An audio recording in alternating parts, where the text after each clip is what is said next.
Elbrus Mirzabekov, remix. Bonjour, bonjour tout le monde, bienvenue à ce Forexpresso. Nous allons bien sûr faire une analyse notamment du dollar yen, puisqu'hier j'avais donné un scénario, on va voir ce que ça a donné. Mais avant ça, les risques, bien sûr, l'avertissement sur les risques.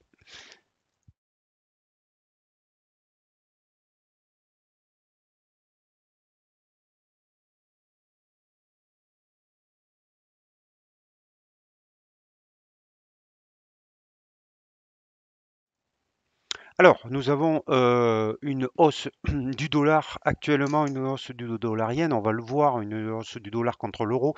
Et cette hausse du dollar, elle est due principalement à la hausse des taux américains. Vous avez à l'écran euh, le 10 ans américain, donc ce sont les taux de rendement des obligations à 10 ans aux États-Unis. Vous voyez qu'on a cassé une résistance assez importante sur 1,38, on va dire, et qu'on a fait un bond suite à la Fed et aux commentaires des différents membres de la Fed et aussi de Jérôme Powell, bien entendu, membre de la Fed qui, ça reste bien sûr un peu hors propos, mais s'amuse à faire du trading, forcément gagnant, puisque quand vous êtes membre de la Fed, faire du trading, c'est un petit peu comme si vous aviez le journal de la semaine prochaine.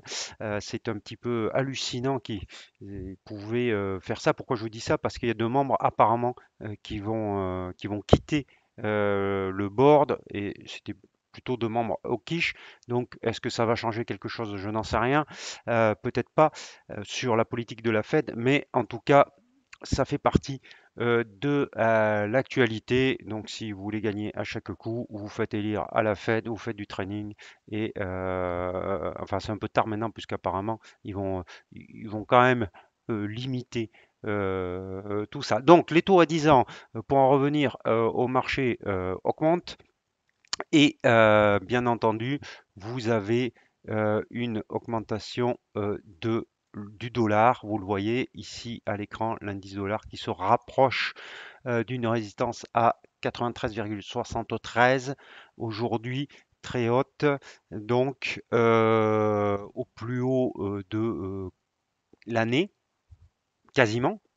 Si on arrive à déborder cette résistance, cela se traduit pour l'eurodoll par un, un retour sur le support à 1,1664. Alors hier, je vous avais dit que vous pouviez sortir, souvenez, j'avais émis un avis de trade short sur l'horizon de temps 1 heure dès vendredi en dessous de 1,1750. On avait testé un 17. Hier, je vous avais dit qu'on pouvait sortir. On était sur un 17,10, je crois, 17,20. Bon, je suis sorti peut-être un petit peu tôt. Je vous avais mis aussi un 16,85, pardon. Euh, je vous avais mis aussi l'idée qu'on pouvait aller tester un 16,64. On y est. Je suis sorti, moi, personnellement, un petit peu tôt, mais si vous avez gardé cette position et que vous avez attendu, vous avez fait une meilleure opération ce matin. Donc, félicitations à vous. On aurait pu, par exemple, très bien euh, euh, pu prendre un stop suiveur sur cette moyenne mobile à 34 périodes. Euh, bon, en tout cas, dans tous les cas, c'était un trade gagnant, mais apparemment l'euro est plus faible. Alors, je reviens sur l'horizon de temps supérieur. Bien entendu, si vous n'êtes pas short sur cette devise, il est trop tard maintenant pour se positionner. Il faut attendre soit une clôture, je dis bien, sous les 1,1665. Alors là, ça libérerait un potentiel assez important de baisse. Euh, on irait là voir sur l'horizon de temps hebdomadaire pour trouver le prochain support qui est sur un 16,02 et qui correspond aussi à la moyenne mobile à 200 périodes. Donc on peut, c'est un très très fort support, hein, parce qu'un support hebdomadaire qui a été touché deux fois doublé d'une moyenne mobile à 200 périodes, ça sera vraiment un obstacle ou en tout cas une barrière pour la baisse. Donc, on peut très bien voir une cassure des 1,16 60 et aller sous chercher les 1,16 00, 1,16 figure, comme on dit dans le jargon, dans l'immédiat, mais pour l'instant, pas possible d'anticiper. Ce qui est sûr, c'est que ça n'a pas changé. On est toujours sur une position plutôt short. Se positionner long ici en espérant que ce petit support quotidien tienne. Moi, je le ferai absolument pas. Ceux qui veulent le faire, bah, le stop est facile à placer. Il faut le mettre en dessous. Mais pour l'instant, comme je vous l'ai dit hier, je ne change pas d'idée. Je me mettrai long uniquement si on revient au-dessus des 1,1750. Donc je vais décidément à chaque jour, c'est pareil, il va falloir que je le fixe ça. Voilà, 1,1750 c'est ici. Mais on a aussi maintenant en 1 heure une oblique baissière qui s'est formée. Donc si on avait une cassure au-dessus de l'oblique baissière ici, peut-être que vous pourriez envisager avec un peu plus de certitude un trade long pour aller chercher un 17,50, mais vous avez la moyenne mobile ici à 200 périodes qui fait aussi obstacle. En tout cas, pour moi, attendre plutôt toujours des trades short, attendre de voir la réaction sur ces 1,16 65 et surtout si clôture en dessous de 1,16 65, alors on irait chercher les 1,16 figures. En tout cas, ça pour moi c'est clair. L'autre devise dont je voulais vous parler, parce que pendant des semaines, je vous ai dit qu'il ne se passait rien dessus, il n'y avait rien à faire, c'est le dollar yen et je vous en parle depuis vendredi.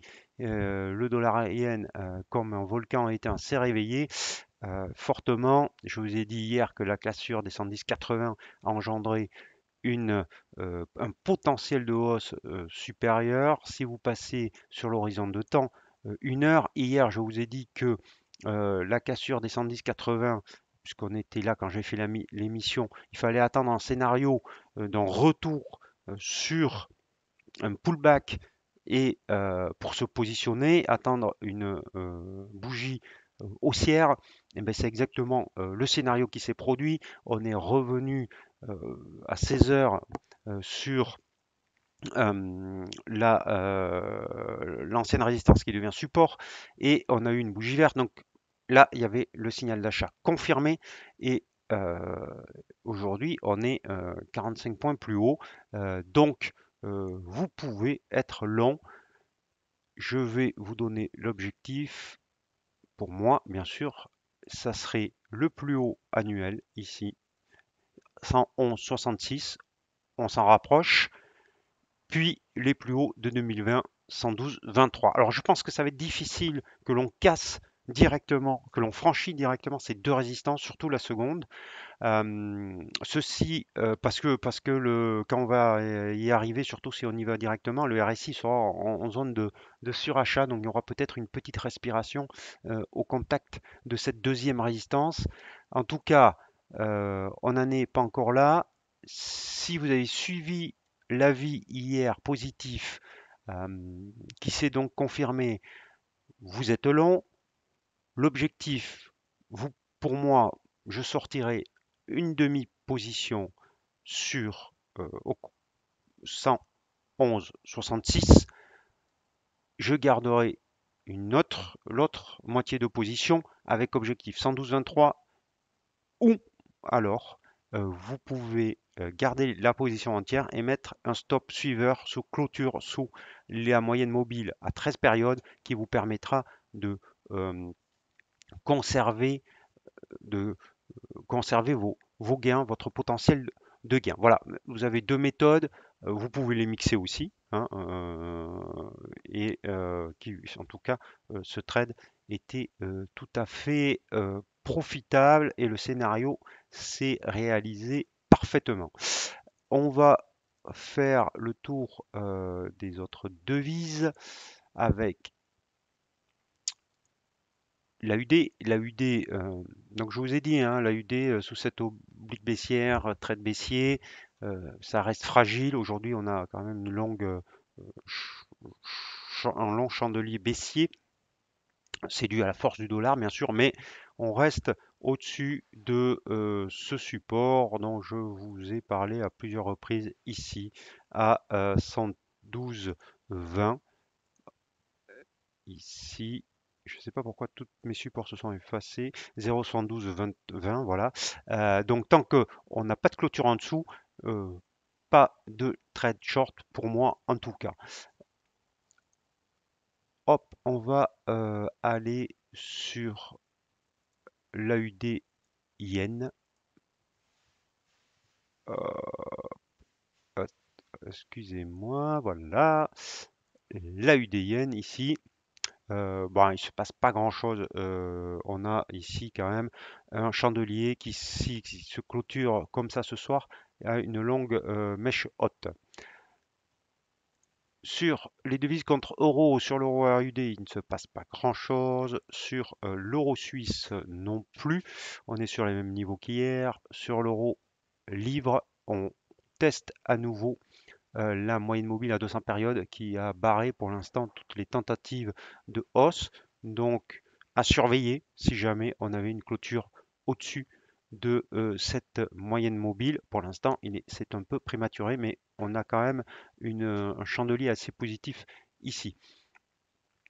Sur le sterling, là, on a une configuration qui est intéressante parce que la livre contre yen est allée toucher ici l'oblique baissière qui a contenu tous les hausses de cours. Et cette année, enfin cette année, aujourd'hui, pardon, on est à nouveau, on a testé à nouveau et on a un petit chandelier rouge à son contact.